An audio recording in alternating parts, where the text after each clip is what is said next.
Bien. Merci, mesdames et messieurs. Monsieur le Président, Monsieur le Chancelier, merci beaucoup d'être ce soir à Paris, à l'Élysée, qui est un lieu que tu connais, car je l'évoquais en t'accueillant il y a quelques instants. C'est le lieu où, entre les deux tours, le candidat alors à la présidence fut reçu en 2019. Et c'est ici même, le 9 décembre 2019, que nous tenions l'Ukraine, Allemagne, France, avec la Russie, le sommet en format Normandie qui permettait encore des avancées avant que le pire n'advienne. Et donc nous sommes heureux de t'accueillir ce soir ici et le chancelier Scholz me rejoint ce soir et je l'en remercie pour que nous puissions ensemble t'exprimer notre solidarité, notre soutien, notre volonté d'accompagner l'Ukraine vers la victoire, vers la paix et vers l'Europe. Et merci infiniment au chancelier Olaf Scholz d'être présent à Paris ce soir pour que nous puissions avoir cette discussion à trois. Il y a un an, jour pour jour, nous étions à Kiev et nous faisions ensemble tous nos efforts pour dissuader la Russie de faire la guerre à l'Ukraine.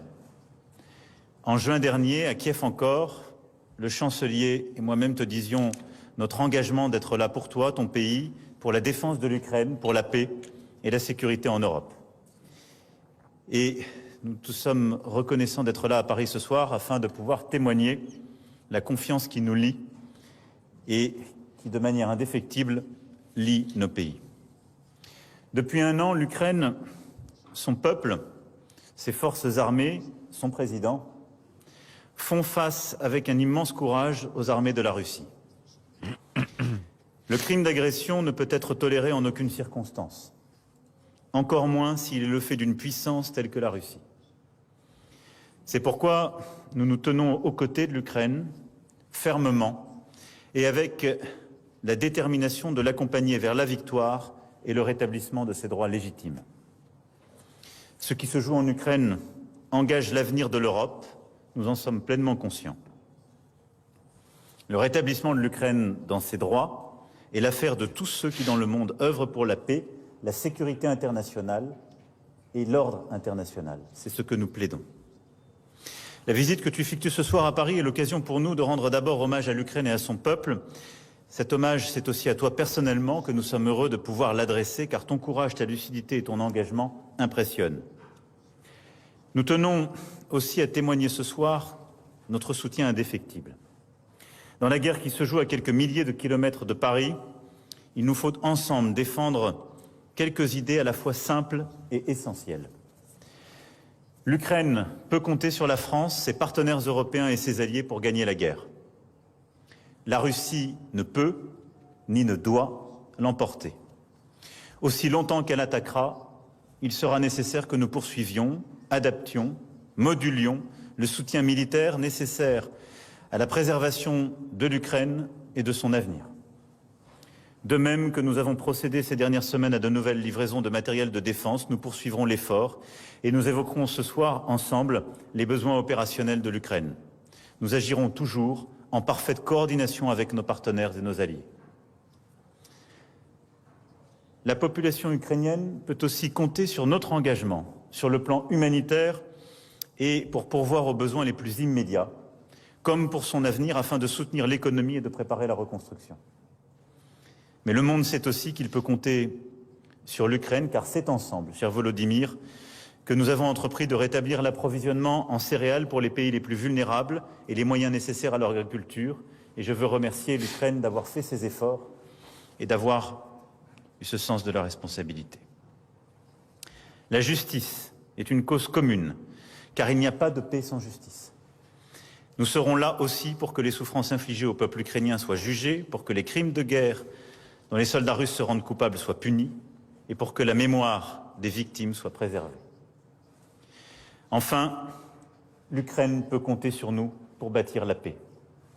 Avec courage, vous avez proposé à l'automne dernier un plan en 10 points pour la paix. Ce plan est à nos yeux une base de discussion essentielle à ce chemin qui doit nous conduire vers une conférence internationale de paix engageant le maximum de partenaires de la communauté internationale. C'est cet effort que nous voulons aussi mener à vos côtés, qui est le complément indispensable de l'effort de guerre et de résistance que vous conduisez avec votre peuple. Tout cela, nous le ferons ensemble, cher Volodymyr.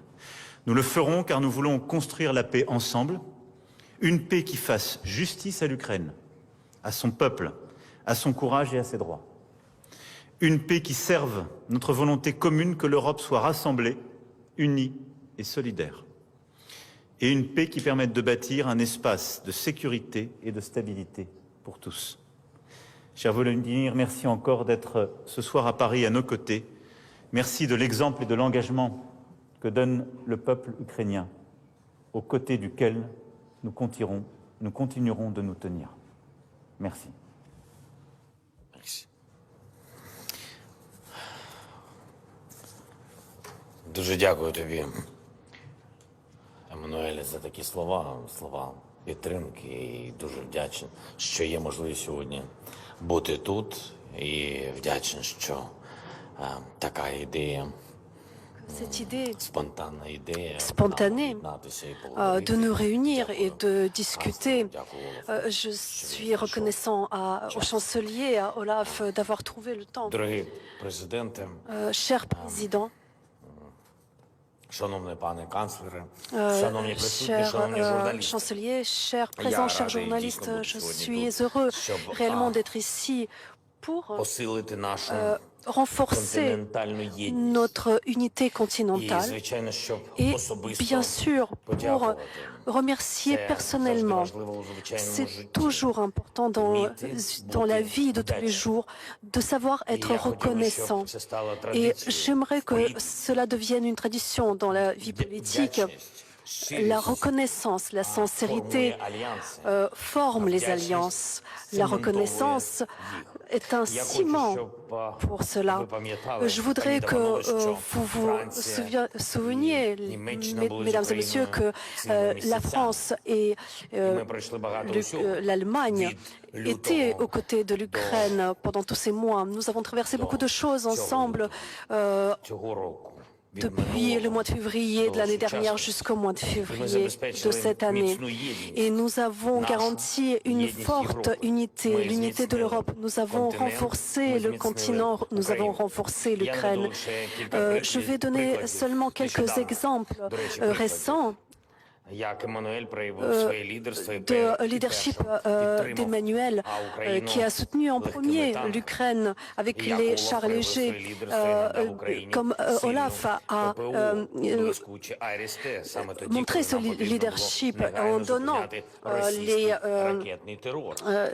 armes nécessaires pour arrêter la terreur russe. Et ce n'est que deux pas, mais deux pas qui sont historiques. Et mes amis, je vous remercie.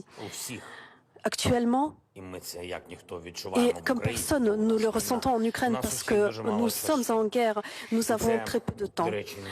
Et je ne parle pas d'aujourd'hui, je parle des semaines et des mois à venir. Donc, je parle des armes nécessaires à la paix, puisqu'il faut arrêter la guerre initiée par la Russie. Et tu as très bien dit, nous avions cette rencontre en format Normandie et tout le monde avait envie que Poutine arrête cette guerre, tout le monde sauf lui. Et voilà le résultat. Et nous avons réellement besoin pour renforcer nos positions communes. Nous avons besoin de cela maintenant. La position de l'Ukraine, de tous les Européens, la France et l'Allemagne ont le potentiel de game changers. C'est ainsi que je vois aujourd'hui nos discussions. Et c'est évident, plutôt l'Ukraine obtient l'armement lourd de longue portée, plutôt nos pilotes obtiennent les avions modernes, plus nos coalition sera forte avec les chars aussi. Donc plus vite se terminera cette agression russe et nous pourrions revenir à la paix en Europe, une paix sûre. Et l'Alliance européenne, c'est un besoin de tous les Européens. Je sais, Emmanuel, à quel point c'est important pour toi d'avoir une Europe forte. Je sais, Olaf, que tu mènes toujours une politique rationnelle pour mettre fin à l'agression russe. C'est ce qu'il y a de plus rationnel aujourd'hui. Et j'espère qu'on pourra en parler de tout cela en détail. L'Ukraine sait être forte, elle sait être reconnaissante. Nos amis savent avoir des principes et être sincères. Et je crois que nous renforcerons notre unité, notre défense dans les sanctions et notre unité politique. Merci pour votre soutien, merci pour votre attention. Gloire à l'Ukraine. Merci beaucoup, Président. Monsieur le Chancelier, cher Olaf. Je me réjouis que le président Macron et moi-même ayons aujourd'hui la possibilité de nous échanger directement avec le président Zelensky avant le Conseil européen qui aura lieu demain. Emmanuel Macron et moi-même avons également effectué notre dernière rencontre personnelle avec le président ukrainien ensemble. C'était en juin de l'année dernière lors de notre voyage à Kiev. Depuis presque un an, l'Ukraine mène une lutte héroïque pour se défendre contre la guerre d'agression brutale de la Russie. Une guerre qui a visé dès le début aussi la population civile en Ukraine et qui attaque depuis des mois notamment l'infrastructure civile de l'Ukraine. Beaucoup d'Ukrainiens et d'Ukrainiens ont trouvé la mort lors de cette guerre. Beaucoup d'autres ont été blessés. Plusieurs millions de personnes ont fui les zones de combat en recherchant de la protection à l'ouest de l'Ukraine, en Pologne, en Allemagne et à d'autres endroits en Europe. Depuis plus de 11 mois, l'Ukraine, ces citoyens et citoyennes font preuve de tant de courage, de bravoure et de ténacité en se défendant contre l'agression russe. Cela mérite notre plus grande reconnaissance et nous leur devons notre respect. Depuis le début de cette guerre atroce, l'Europe et ses amis transatlantiques ne se sont pas seulement tenus étroitement aux côtés de l'Ukraine. Conjointement avec nos partenaires, nous avons également soutenu de manière considérable l'Ukraine sur le plan financier, humanitaire et avec des armes, avec de l'artillerie lourde, de la défense antiaérienne et récemment aussi avec la livraison de chars de combat. Et nous allons également le faire à l'avenir aussi longtemps que cela serait nécessaire. Le président Macron et moi-même allons l'assurer aujourd'hui ici à Paris à nouveau au président Zelensky. Aussi demain, lors du sommet extraordinaire du Conseil européen, l'invasion du président Poutine en Ukraine et les conséquences qui en découlent joueront un rôle important. Et c'est un signal fort que le président Zelensky participe personnellement à cette première rencontre de cette année des chefs d'État et de gouvernement de l'Union européenne. C'est un signe de solidarité et de communauté européenne. Je me rends avec un message très clair à Bruxelles. L'Ukraine fait partie de la famille européenne. En juin 2022, nous avons posé un jalon important en ayant accordé à l'Ukraine et à la République de Moldava le statut de candidat à l'adhésion à l'Union européenne. Nous devons maintenant tous beaucoup travailler. Mesdames, Messieurs, je me réjouis de m'en tenir maintenant personnellement avec Volodymyr Zelensky, avec Emmanuel Macron. Donc cet entretien entre la France, l'Allemagne et l'Ukraine, nous nous tenons étroitement aux côtés de l'Ukraine lorsqu'il s'agit de défendre son propre pays, défendre la valeur, la souveraineté, l'intégralité territoriale, tout ce qui est important à l'heure actuelle. Et la Russie ne doit pas gagner cette guerre. Maintenant, nous allons travailler. Merci beaucoup, mesdames et messieurs.